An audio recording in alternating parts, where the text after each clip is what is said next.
वरहमतुल्लाहि वबरकातुहू। मैं आप सबके होस्ट नूर। उम्मीद है आप सब खैरियत से होंगे।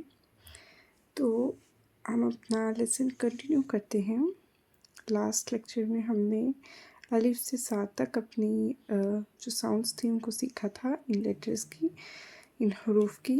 अब हम इससे आगे जीम की फैमिली पे जाएंगे। मैंने जीम की फैमिली इसलिए कहा क्योंकि जीम, हा और खा तीनों एक ही शक्ल में लिखे जाते हैं। इनकी छोटी शक्ल भी एक जैसी होती है, सिर्फ नुक्तों का फ़र्क होता है, यानी डॉट्स का डिफरेंस होता है। तो स्टार्ट करते हैं जीम से। जीम की साउंड में ज़्यादा हमें कोई मेहनत करने की ज़रूरत नहीं है कि इसको निकालने में आपको मुश्किल होगी।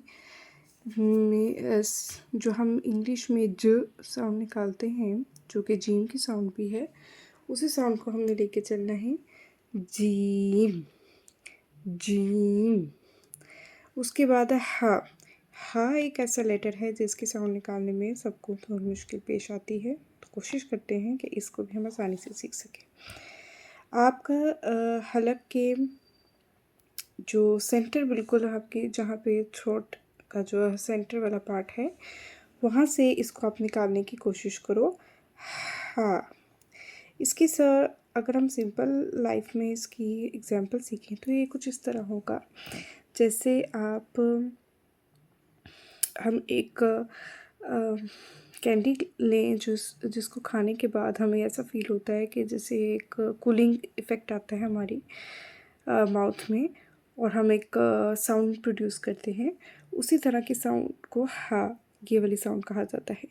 तो हमने इसी तरह की साउंड प्रोड्यूस करनी कि जैसे हम एक कूलिंग इफ़ेक्ट के लिए या बारीक साउंड निकालने के लिए अपनी साउंड को चेंज करते हैं, अपनी आवाज़ को निकालते हैं, उस तरह की आवाज़ पे इसकी आवाज़ कहलाएगी, जैसे हा, हा।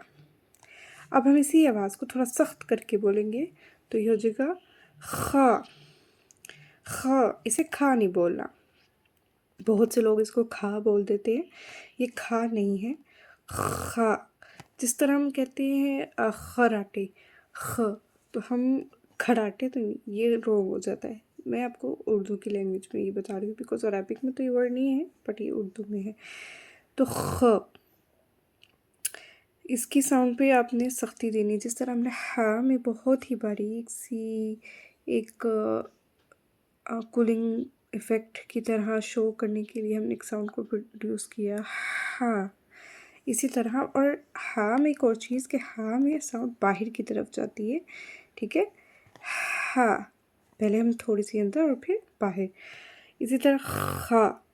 अब इसी साउंड को हमने थोड़ा सा और सख्ती से पे ले जाना है, खा, खा, खा। और ये साउंड अगर आप मेरी गौर से सुनोगे तो यकीनन आप निकाल सकते हो।